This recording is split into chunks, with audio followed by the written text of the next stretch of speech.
Are you currently following what humans call a diet? Do you consider some foods good or evil?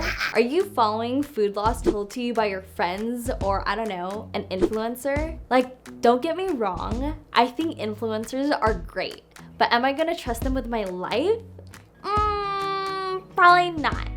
I'm Dr. Hayes, a physiotherapist and Elva Druid here at Fortify Strength. Today, I'm going to talk to you about why restricting your diet doesn't work in the long run and introduce the Elven way of eating, the best way. Ready to get started? Let's get fortified.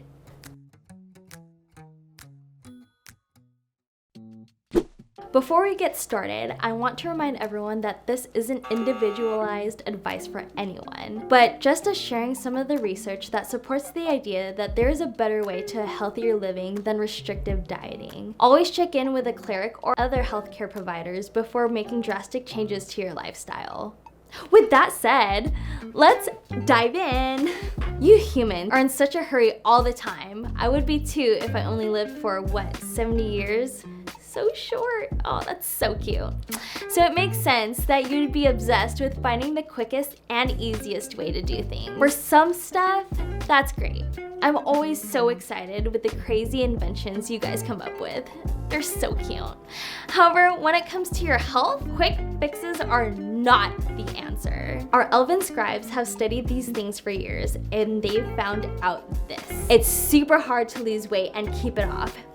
Mind-blowing. While dieting does for sure lead to weight loss in the beginning, you increase your risk of putting even more weight on later. It's insane. If I had to do that for 8 of my wedding dresses, I probably wouldn't have been able to fit into my 9th wedding dress. If you're considered fat, you're gonna stay fat unless you change your behavior.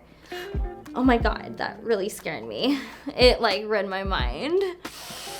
Check out that website. And if you're fat and want to lose weight for health reasons, they found that restrictive dieting is not the answer. For example, I remember witnessing a great battle on a viewing portal called The Biggest Loser, where many big warriors competed to see who could lose the most weight. It was very intense, scary, and sweaty because I literally sweated while watching the show. But when I looked to see how they were doing after the competition, many had gone back to their original weight. Maybe, I don't know, to be on the show again. Our elf shamans have found that when it comes to what we call weight cycling, where you lose the weight, then gain it back, kind of like soul cycling, where you lose your soul. Actually, I've never been soul cycling before, but I think it's the same thing because it has cycle in it. It can lead to increasing the fat stored in your tummy, as well as leads to increasing risk for diseases. Oh, most of the weight you lose when you first start a diet is water and lean muscle mass. You need both of these things. You can't just return them. When you give birth, you can't just return the baby back to where it was from. Weight loss is like a bad word. No! Oh my God. You shouldn't focus on weight loss. Yuck. Gross. We elves focus on behavior change, mindfulness, and intuition. Well, it does feel good to lose 5 pounds in a week. What good is that if it comes back later? Also, losing 5 pounds in a week does not sound healthy. That's kind of scary. You might die, and that's not good either. What's better is focusing on moving more, which improves your health by itself, and by improving your relationship with food. Us elves have a great appreciation for food. It tastes good. So don't feel bad that Oreo cookie dough fudge tastes so good. No food is evil or good. Food is food, guys. Even devil's food cake or deviled eggs are not really evil, nor are they good. Well, actually they are good because they taste good and I eat them, but they're not evil either. I tested them and it said not evil. You can love food while eating mindfully and still being healthy. Elves don't buy into the quick fix mentality. We don't participate in diet culture. Rather than asking if we deserve to eat this or that, we ask ourselves, am I hungry? Do I want to eat it? Will it taste good? Just this mental flip flip can change everything. This is you listening to what your body wants. Our bodies are amazing. They tell us exactly what we need, but that's if we let them. They don't keep secrets from us, like Sandra. I know you're watching.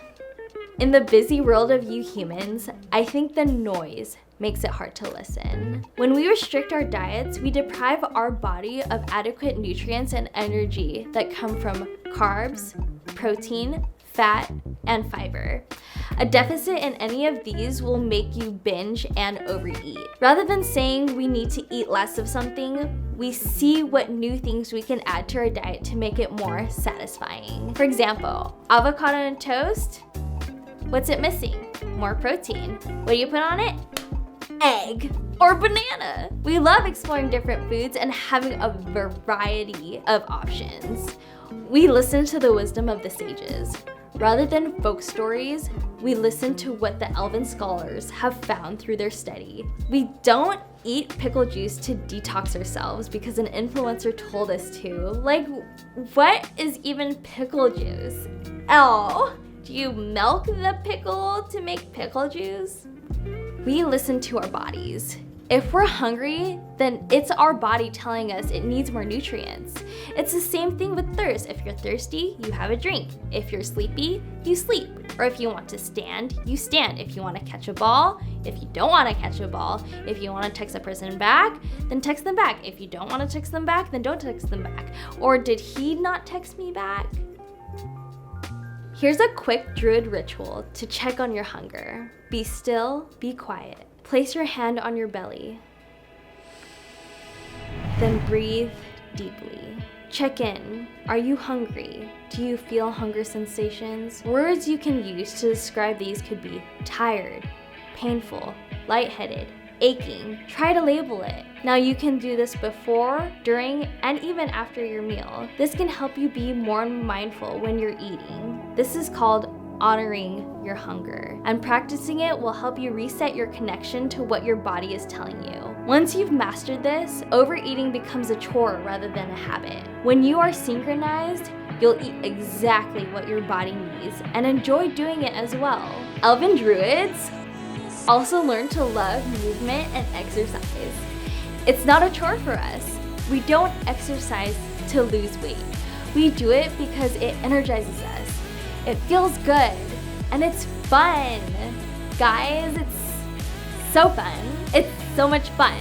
It's fun, no? If you want some ideas on ways to make movement more fun and playful, check out our Instagram below for ideas for creating your own movement rituals. I'm on there too, so make sure you really like my videos. Finally, us elves understand that it's consistency and practice, not perfection, that leads to a long, happy, and healthy life. Even though, you know, I'm perfect. We crave stability, ritual, and practice because it gives some structure to our long lives. But you humans can benefit from this too. A lot of the negative aspects of dieting can be resolved by being more compassionate with ourselves when we slip up. Understand that it's okay to fail once in a while. Perfection is not achievable for anyone.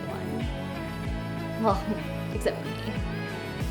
But even a small daily change can lead to amazing things. I know that was a lot, but at the end of it all, eating like an elf can be summarized by this phrase: listen to your body. If you thought this video was helpful, subscribe down below for more tips on living like an elf. Until next time, humans, don't forget to fortify strength.